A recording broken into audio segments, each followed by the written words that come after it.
The first canister hit somewhere over Lagos at 4:47 in the morning. I know the exact time because I was still awake, 3 cups of cold coffee deep into a threat assessment report that nobody in Geneva was going to read anyway. My screen was full of numbers. Then the numbers stopped mattering. The alert came through as a single line of red text. 14 objects, orbital insertion, non-terrestrial origin. I read it twice. Then I put my coffee down very carefully, the way you put something down when your hands have gone slightly wrong, and I pulled up the tracking feed. 14 dreadnoughts hung over the planet like bad news waiting to be delivered. I had spent 11 years studying the Werk. Not their ships, not their weapons, their biology, their behavioral patterns, the way they move through a problem. Every xenobiologist on the UN's research list had read the same files, drawn the same conclusions, written the same warnings in the same careful academic language that governments everywhere had filed and forgotten. The Werk did not negotiate. The Werk did not threaten. The Werk arrived, assessed, and acted. 11 worlds in their recorded history. 11 worlds that had gone quiet. The general's voice came through my earpiece before I had finished processing the feed. He was already talking about missiles. I let him finish. Then I said, "General, missiles will not help you." He asked me what would help. I told him I needed 6 hours and a classified channel. He gave me 4. The canisters began dropping at 5:03. I watched them on thermal imaging, 18 of them per dreadnought, falling through the atmosphere in tight spiraling patterns that I recognized from the Werk files. Deployment Formation Delta 7. I had named it myself 8 years ago in a paper that 3 people had cited and no government had read. Delta 7 was not an attack pattern. It was a release pattern. There was a difference. Attacks were aimed at infrastructure, at command structures, at the things that made a civilization function. Release patterns were aimed at population density, open land, river valleys, forests. They were not trying to break us. They were trying to feed something. The feeds from Lagos came in first, then Nairobi, then the one from outside Sao Paulo that I watched for 40 seconds before I stopped watching it. The harvesters were exactly what the files had described, 6 meters at the shoulder, bilateral symmetry but wrong in the way that made your eyes slide off the shape before your brain could finish categorizing it. Fast, faster than anything that size had any right to be. The Werk had spent 3 centuries engineering them. They were not animals. They were not weapons. They were closer to a philosophy. The philosophy being, nothing in this environment should be alive that we have not decided should be alive. Conventional rounds did what conventional rounds always do against a thing that has been specifically designed to absorb and continue. The field reports coming in used words like ineffective and insufficient. I would have used different words. I would have used the word expected. I pulled up the kill pattern data at 6:15. The harvesters were moving in coordinated sweeps, which meant they were still in the first phase, still operating on Werk command signals, still controllable from orbit. That would change within 72 hours. Once they entered Phase 2, the Werk signals would drop off and the harvesters would begin operating on pure territorial instinct. At that point, the problem would stop being military and start being something for which we did not have a good word yet. I was building the pattern overlay, cross-referencing the sweep coordinates against the terrain data when I stopped typing. I looked at the screen for a long time. The pattern was not Werk. The sweep vectors, the spacing between units, the slight irregularity in the southern hemisphere clusters, it matched something, but it did not match anything in the Werk operational files. It matched something else, something older, something I had written about in a different context entirely, in a paper that had never been published, in a facility that did not have a public address. My hands were still on the keyboard. I was aware of the general still talking in my earpiece. I was aware of the alert feeds cycling through new cities, new coordinates, new numbers that had stopped being numbers and become something else entirely. I was aware of all of it. I was not hearing any of it. Because I had seen that pattern before, and the last time I had seen it, 6 people who had been drinking coffee with me that morning had not made it to the evening. I had never told anyone why. I had never written it in any report. I had taken that information, and I had folded it very small, and I had put it somewhere I did not look. The way you learn to not look at certain things when looking at them does not help you function. I took the earpiece out, set it on the desk, looked at the pattern on my screen for another 40 seconds. Then I put the earpiece back in and interrupted the general mid-sentence. "I need a classified channel," I said. "Not your classified, the other one." Silence on the line. The kind of silence that meant he knew exactly what I was referring to and had been hoping nobody would refer to it. "Dr. Osai," he said, "I know what I'm asking for. The protocols on that channel require General." I kept my voice very flat and very even, the way I had learned to keep it in rooms where flatness and evenness were the only things standing between a conversation and a catastrophe. "Pull up the Harvester deployment overlay. Southern Hemisphere cluster. Tell me what it looks like to you." A pause. He was looking at it. "It looks like a standard sweep pattern," he said. "It looks like a standard sweep pattern," I agreed. "Now overlay it with the file I'm sending you. The one from 2031. The one with the red classification header that you are going to need to call 3 separate people to unlock." I sent the file. I waited. The silence this time was different, longer, heavier. The kind of silence that happens when a person looks at two things side by side and understands, without wanting to, that they match. "Lord have patience," I said quietly, not to him, to nobody, to the 6 names I did not say out loud. "Dr. Os," his voice had changed. "Are you telling me that the Verk harvesters are following a pattern that originates from—" "I am telling you," I said, "that someone or something gave the Verk a map, and the map was drawn by something that has been on this planet a great deal longer than the Verk have known we exist." Another silence. "What do you need?" he asked. I had already written it out. 7 words typed into the classified request form, sent before he finished asking the question. "Authorize site Vantablack, all 3 containment levels." He called me back 40 seconds later. He asked me if I was serious. I told him I was always serious. I told him I had not been unserious a single day in my professional life, and that today was not the day I was planning to start. What I did not tell him was that my hands, under the desk where the camera feed could not see them, were shaking in a way they had not shaken since 2031. Not from fear, from recognition. The harvesters were the most dangerous things the Verk had ever engineered. The files said so. Every threat assessment said so. 11 worlds of evidence said so. The files were written by people who did not know what I knew. The harvesters were not the most dangerous things on this planet. Not even close. The drive to site Vantablack took 9 hours, most of it through a landscape that looked like it had given up on the concept of normal. The highway north of Sudbury was empty in both directions except for military convoys going the other way, away from something, and I did not ask what. The harvester feeds on my tablet had gone to static somewhere around the Ontario border, which meant either the relay towers were down or someone had decided. I did not need to know what was happening in real time. I had decided that was probably fine. I had enough to think about. The facility entrance was a concrete service road marked with a sign for a water treatment station that had never treated any water. There was a guard post, then another guard post, then a long elevator ride that went down far enough that your ears popped twice, and then a set of blast doors that had been designed by someone who had been genuinely frightened when they designed them. I had been here 3 times before. The first time, I had been part of the original research team, 26 years old and certain I was about to make the discovery of my career. The second time, I had been part of the recovery team, 31 years old, writing names into a report with hands that kept stopping. The third time was now. The facility director met me at the bottom of the elevator. His name was Colin Marsh, mid-50s, the kind of face that looked like it had been worrying about something specific for a very long time.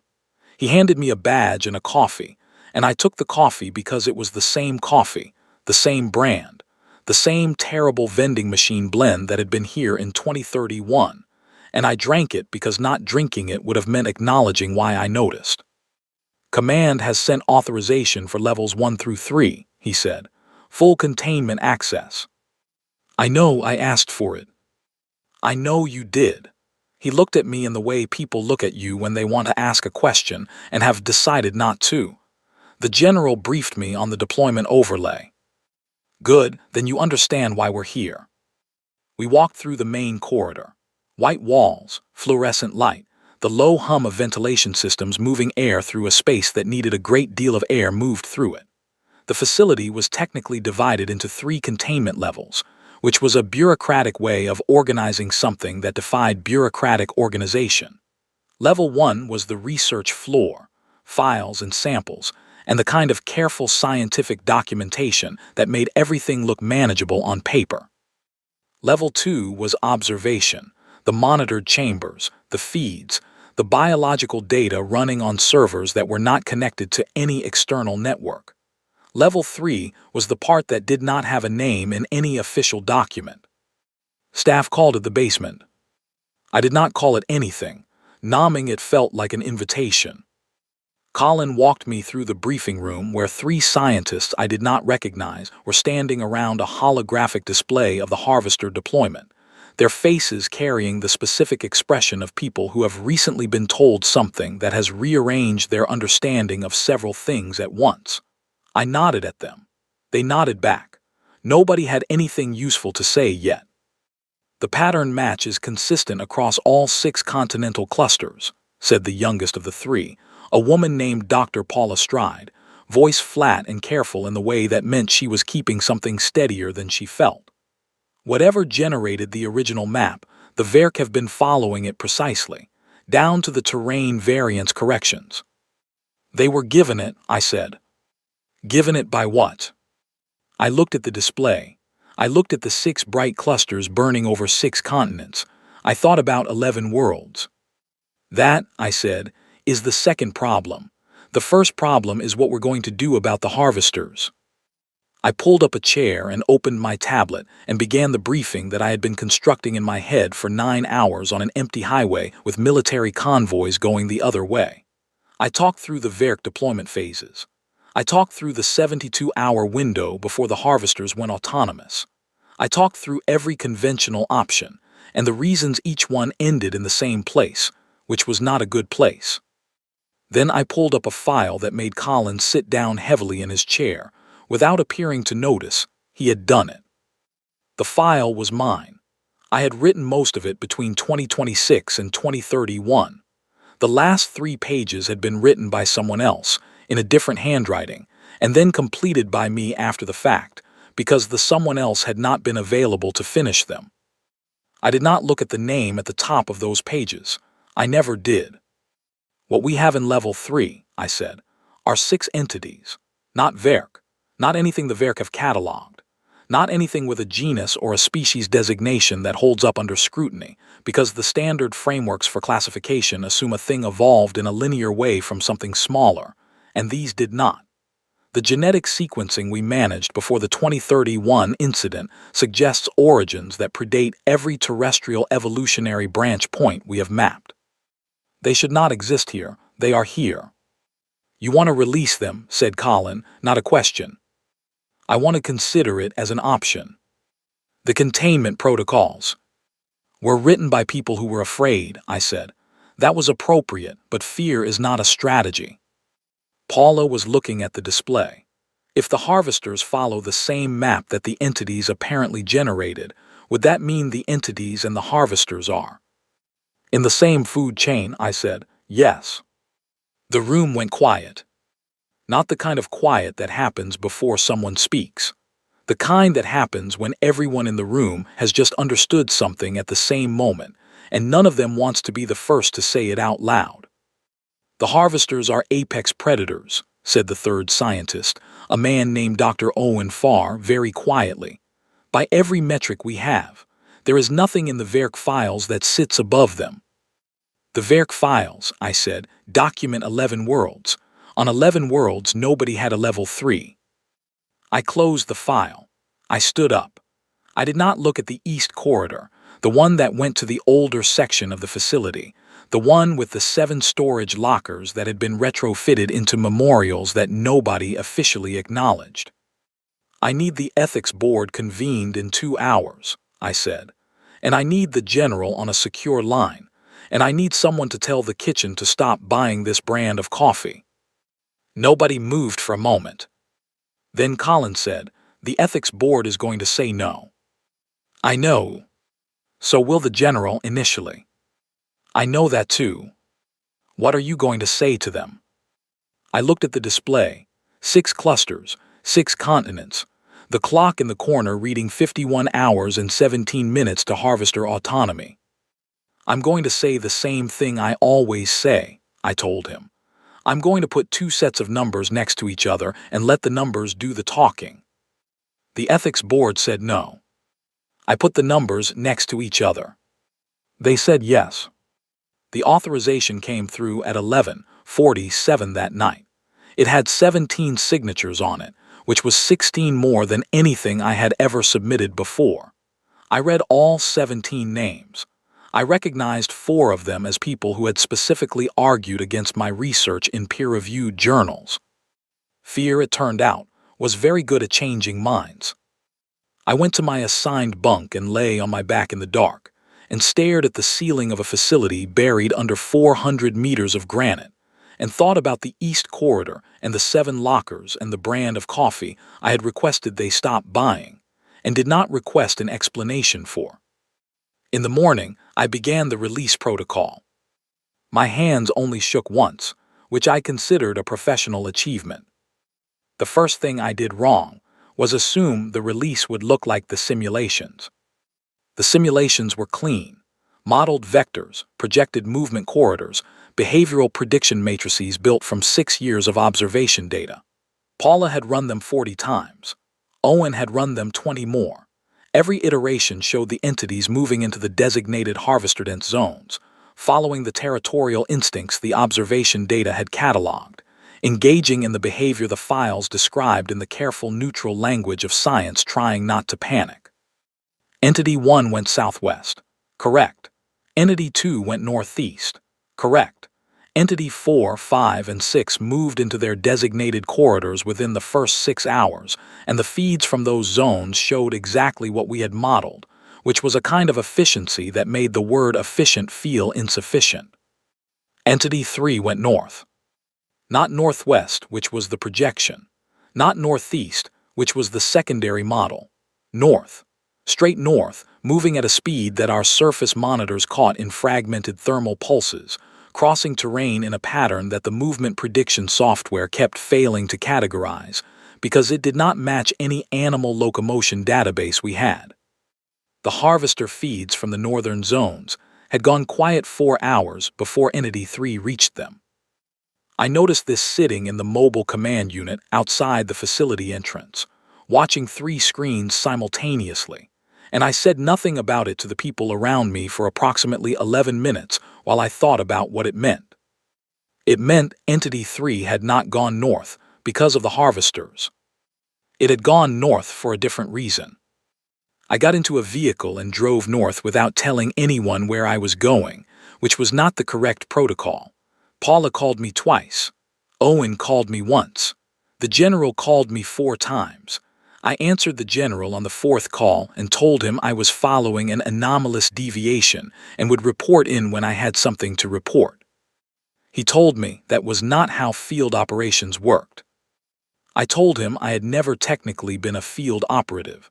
I was a xenobiologist, and therefore his operational framework did not strictly apply to me. He made a sound that was not quite a word, and I kept driving. The landscape north of the facility was Canadian Shield in late autumn, gray rock and bare birch, and a sky the color of something that had decided not to commit to either cloud or clear. The roads were empty. The relay towers were down in this sector, which meant my tablet was running on cached data, which meant I was driving through a landscape where the only real-time information I had was what I could see through the windshield. What I could see was a suburb at the edge of a mid-sized town that had been evacuated 31 hours ago. And at the edge of that suburb, standing in a strip mall parking lot between a chain pharmacy and a furniture store, something the size of a grain silo. I stopped the vehicle approximately 200 meters away. I turned the engine off. I sat in the quiet for a moment, which was very quiet, which was the kind of quiet that a landscape makes when everything that normally makes noise in it is left. Entity 3 did not move. It was facing me. I want to be precise about what I mean when I say it was facing me, because precision matters and language gets lazy under pressure. It was not oriented in my direction the way an animal orients toward a sound or a smell. It was facing me the way a person faces someone they have been waiting for. There was no threat in it. There was no display. There was nothing the behavioral files called an aggression posture. It was waiting. I sat in my vehicle for 4 minutes.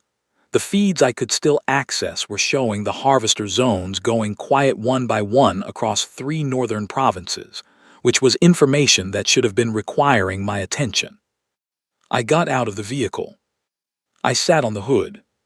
200 meters of empty parking lot between us.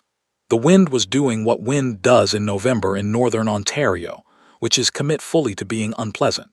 Entity 3's outline against the gray sky did that thing it always did in direct observation, where your eyes tried to find the shape, and the shape kept being slightly elsewhere than you were looking, not because it was moving, but because it existed in a way that standard visual processing had not been designed to handle.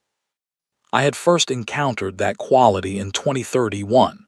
It had taken me 3 weeks to stop finding it disorienting. The scientists who had been with me then had never gotten those 3 weeks. I thought about that.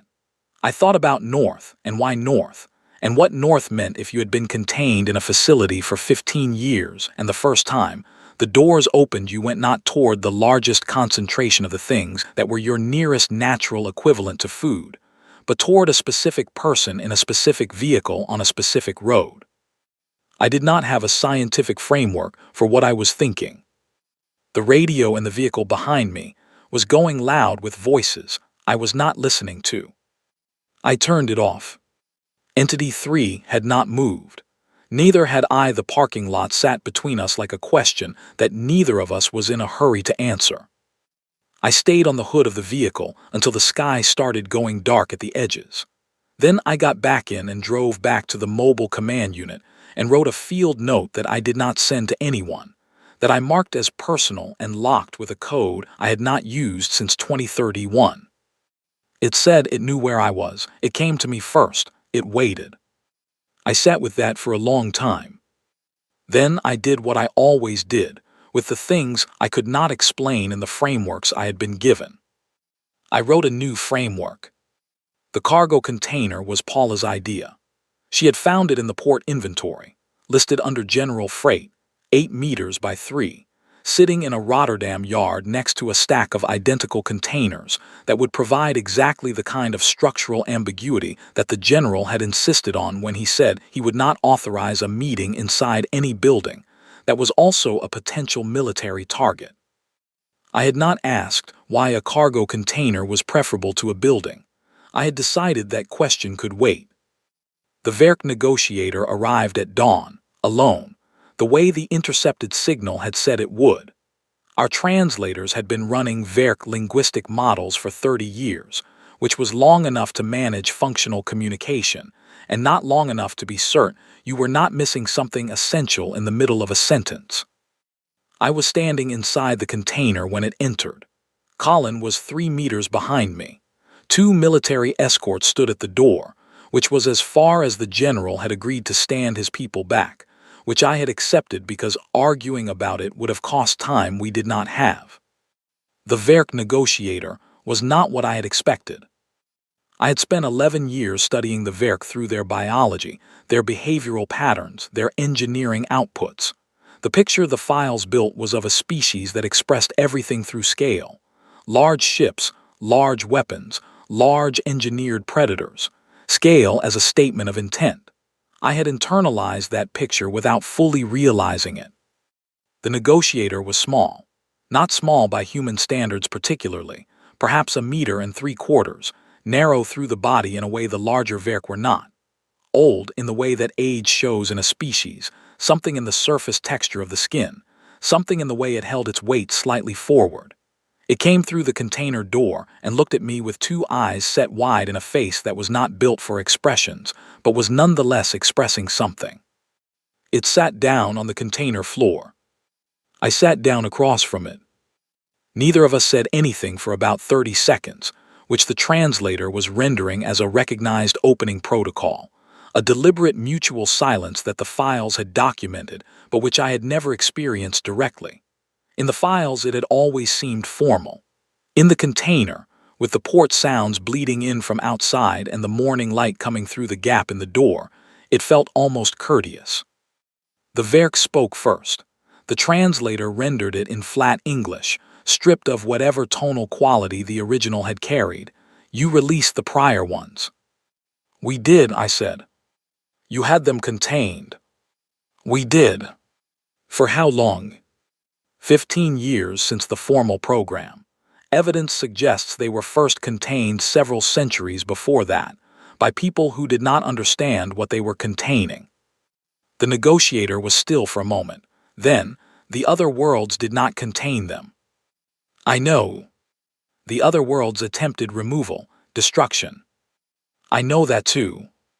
Something moved across its face that the translator flagged as unclassified and offered 3 possible interpretations for, none of which felt entirely right. I filed it and moved on. You have an offer, I said. We withdraw the harvesters, it said. We leave this world undisturbed. Your civilization continues. Your infrastructure continues. Your population continues. In exchange for the entities. Yes. You've made this offer before, on other worlds. It did not answer immediately. The offer was not relevant on other worlds, it said finally. The prior ones were not containable by the time we arrived. They were in population centers. They were unmanageable. The offer was not relevant. I sat with that. But here you're making it, I said. Here they are contained. Here they are manageable. Here they can be transferred. Why do you want them?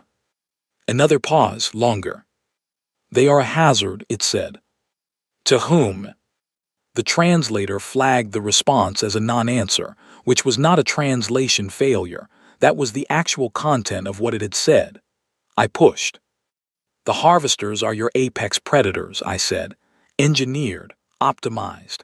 You've used them across 11 worlds, but you came to those worlds because something was already there, something you were sent to address. I want to know who sent you. The container went very quiet. Colin shifted behind me. I held up one hand without looking back. The negotiator's 2 wide-set eyes had not moved. They were watching me with an attention that I was beginning to understand was not just evaluation. It was the attention of a thing that was recalculating. You know about the seeding, it said. Not a question. I have a theory, I said. I want you to confirm it. What it said next took the translator 40 seconds to render, which meant it was either very complex or structured in a way that the model was struggling with. When the text came through, it was halting, approximate, carrying 3 bracketed uncertainty flags. 11 worlds, all 11 carrying the same origin signature in the entity's genetic structure. Origin not terrestrial in any of the 11 cases.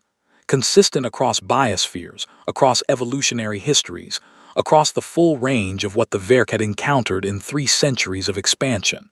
The entities were not native to any world they were found on. They had been placed. The placement showed signs of intention. Long-range intention, the kind that required understanding how a biosphere would develop over geological time. And then, after the placement, after enough time had passed for the local inhabitants to find the entities, to study them, to get close to understanding them, the commission. The Werk did not call it being hired. The translator rendered it as something closer to being directed, or being given a task by something with the standing to give tasks. I pushed on this. The negotiator was careful with its language here, more careful than it had been with anything else. Something older than the Werk had been running this across 11 worlds. Seed. Wait. Observe. When the locals discovered the entities send the harvesters, create the crisis. The locals respond to the harvesters. The entities, released to counter the harvesters, become the second crisis. The locals, caught between two threats they do not understand and cannot manage, collapse. The entities are then retrievable. The locals are no longer a concern. It was not conquest. It was not resource extraction in any sense I had a file for. It was something more like gardening. Long, patient, precise, oriented around a harvest I could not yet define. I sat very still on the floor of a cargo container in a Rotterdam port at dawn and understood, with the particular clarity that comes from looking at a thing you have been circling for a long time, that the Werk were not the threat. The Werk were the tool. Who directs you? I asked. That is not a question we can answer in this context. Can't or won't. The translator flagged it as a distinction without a difference in Werk's semantic structure. I let it go. Your offer, I said.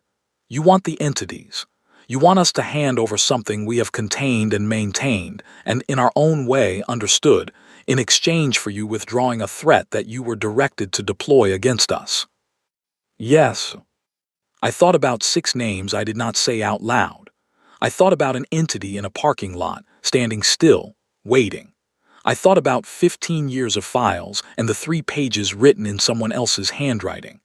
I thought about 11 worlds that had tried to destroy what they found in their basement and 11 worlds that had gone quiet. No, I said. The negotiator was still. We are not giving them up, I said. We found them. We named them. We contained them when containing was the right action, and we released them when releasing was the right action. And whatever relationship exists between humanity and what lives in our basement is our relationship, and it is not a transfer item in your negotiations. Without the exchange, it said carefully, we cannot withdraw. Our direction requires the entities. Without the entities, the harvesters remain. Then we have a problem, I said, because my counteroffer is this: withdraw the harvesters anyway, leave this world alone, and go back to whoever directs you and tell them that Earth is not running the same program as the other 11 worlds. Tell them the locals here did not try to destroy what they found. Tell them we sat with it. We named it. We built a relationship with something that should have been impossible to build a relationship with, because that is apparently something we do. I leaned forward slightly.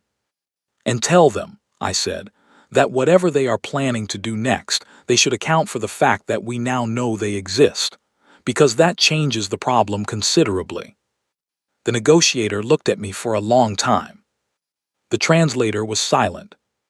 Outside the container, the port made its ordinary port sounds, metal and wind and distant machinery, the world continuing its business around a conversation that was quietly rearranging the stakes of several things at once. You named them, the negotiator said finally. Yes. What did you name them? I told it. It was still for so long that Colin put a hand on my shoulder. I shook my head slightly. Then the negotiator stood up. It walked to the container door. It stopped there for a moment, its back to me, looking out at the early morning light over the port. I will carry your words, it said. It walked out. I sat on the floor of the container for another few minutes, not moving, not speaking, aware that the general was going to have a great deal to say, and that Colin was going to have questions, and that Paula was going to want a full transcript, and that the next 72 hours were going to be the kind of work that left marks. All of that was true. For the moment I sat. I thought about a parking lot in northern Ontario and an entity standing still in the gray morning, and the way a thing can wait for you, specifically, out of all the directions available to it.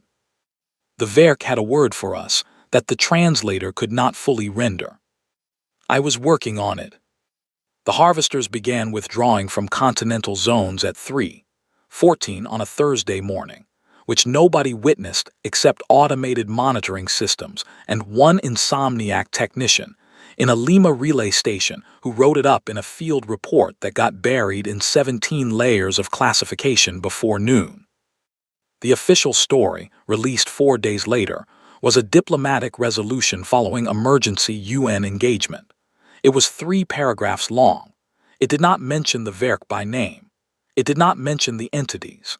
It used the phrase coordinated de-escalation, which was the kind of language that meant everyone involved had agreed to say as little as possible about the thing they were not saying anything about. I did not attend the briefing where the official story was presented. I submitted my field report and my research documentation and my recommendation for a new containment protocol framework, and then I drove north again on a road that was no longer empty. Entity 3 was standing at the tree line 100 meters north of the facility entrance when I arrived. It had been there since the previous evening, according to the exterior monitors. Nobody had gone out to check on it, which I understood, and nobody had initiated any contact with it, which I also understood. I walked out to the tree line. We stood there, Entity 3 and I, in the November cold for about 3 hours. It was not the kind of standing there that required anything to be said or done. It was the kind that had its own content, its own transaction occurring in a register below language, and I had been a scientist long enough to know that the inability to measure something does not mean it is not real. When the temperature dropped far enough that staying out any longer would have been a medical decision, I walked back to the facility entrance. Entity 3 walked into the facility. Not because a protocol had been initiated, not because a gate had been opened or a procedure followed. It simply walked in behind me through the open door and down the main corridor and turned left at the junction that led to the containment wing, and by the time the night staff had registered what was happening, it was already in its chamber. I wrote this up in a note I attached to the personal file I had been keeping. The note said, "Voluntary reentry, no coercion, no protocol applied." Then it said, "I don't know what to do with this data." Then it said, "I think that's okay." The other 5 had re-entered their chambers within the previous 24 hours, each on their own timeline, each under their own cognition.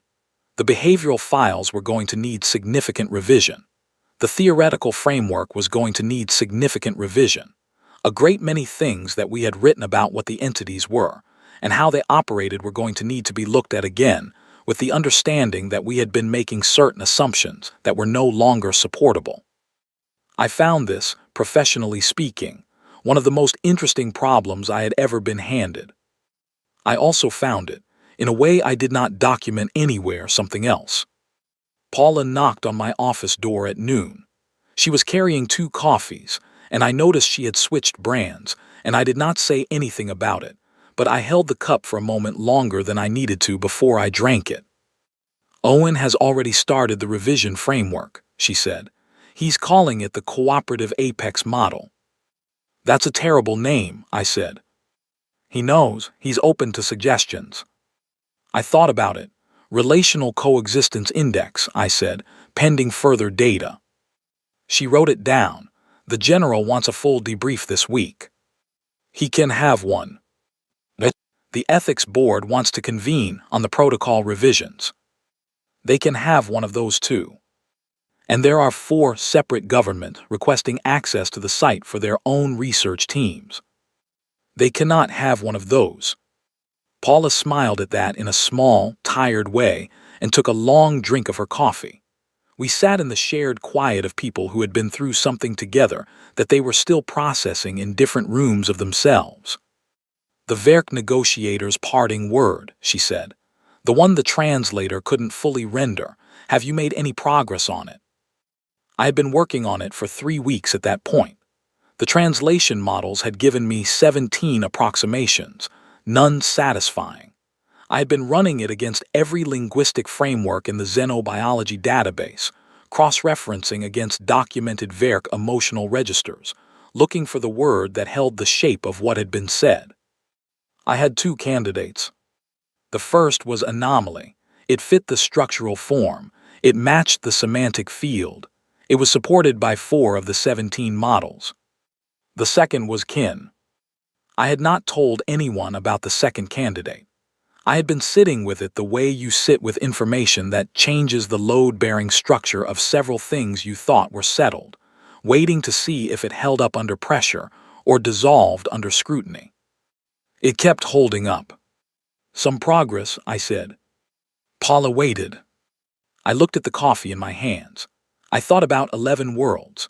I thought about something that had been seeding those worlds across geological time, watching civilizations rise to the point of discovery, running the same program over and over with the Werk as its instrument, running it on worlds where the locals panicked, where they tried to remove the problem by force, where they could not sit still with something that did not fit their frameworks. And then I thought about a parking lot, about waiting, about a thing that had been contained for 15 years and had been released into a world under threat and had gone first, not toward the threat but toward a specific person on a specific road.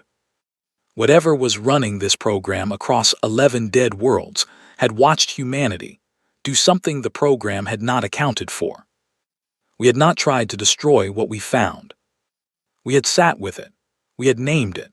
We had built a relationship with something impossible, not because we were unafraid, but because we had found, somewhere in the long, strange history of what we were, that fear was not the only available response to the incomprehensible.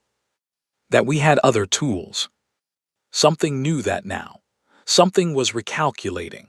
Something had watched the Werk withdraw from a world that had not run the expected program, and I did not know what that meant yet, what came next, what the next move was in a game that had been running across more distance and more time than I had good numbers for. I knew one thing. It knew we existed now.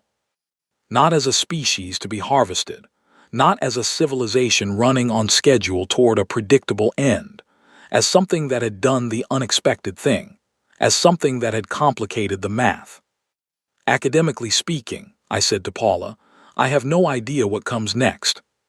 She looked at me, but I thought about the word the translator could not render. I thought about what it felt like to sit on the hood of a vehicle in an empty parking lot and have something vast and ancient and not entirely explicable choose, out of all available directions, to come and wait for you specifically.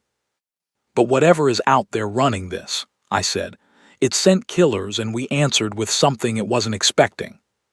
I set my coffee down. I think, I said carefully, that's a reasonable place to start. In Appendix C of my official report, on page 311, in the driest language I could find, I noted that the genetic evidence for non-terrestrial origin of the entities had been present in the data since the first sequencing in 2027, that the conclusion had been available for nearly 2 decades, that it had not been acted on or publicly acknowledged, because the conclusion, followed to its logical end, required engaging with implications that no institutional framework had been built to handle. I noted that the entities had been placed here, that this placement was intentional, that the same signature appeared across 11 cataloged worlds, all of which had been subsequently targeted by Werk harvesters. That Earth was the only world on which the Werk had withdrawn without achieving their objective. That the reason for this deviation from the historical pattern appeared to be rooted in a behavioral distinction in humanity's response to the entities that defied the parameters the program had been designed around. In the final line of the appendix, I wrote the following sentence, in the full knowledge that it would be read by no one at the level it deserved to be read at, filed in a database that required 7 authorizations to access, and possibly remained there for decades before anyone found it relevant. Something seeded these entities across inhabited worlds and sent killers to clean up afterward, and it has done this successfully 11 times, and the reason it did not do it a 12th time is that we did the one thing none of the other 11 worlds did, which is to say, we treated the incomprehensible not as a threat to be eliminated, but as a thing that deserved to be understood, and whatever is running this program now knows that about us. And I do not know if that makes us safer or more interesting, but I know it makes us something the math did not account for, and in my experience, being the thing the math did not account for is the only position worth being in. I submitted the report. I went to bed. I slept better than I had in years. In the east corridor of Site Vantablack, 6 chambers held 6 things that should not have been possible and were. The monitors ran their quiet cycles. The ventilation moved air through spaces built to hold something that ordinary frameworks had no room for. And somewhere, at a distance I could not calculate in any unit I had a name for, something that had been running the same program for longer than humanity had been keeping records sat with a result it had not planned for. I hoped it was thinking hard. I intended to give it more to think about.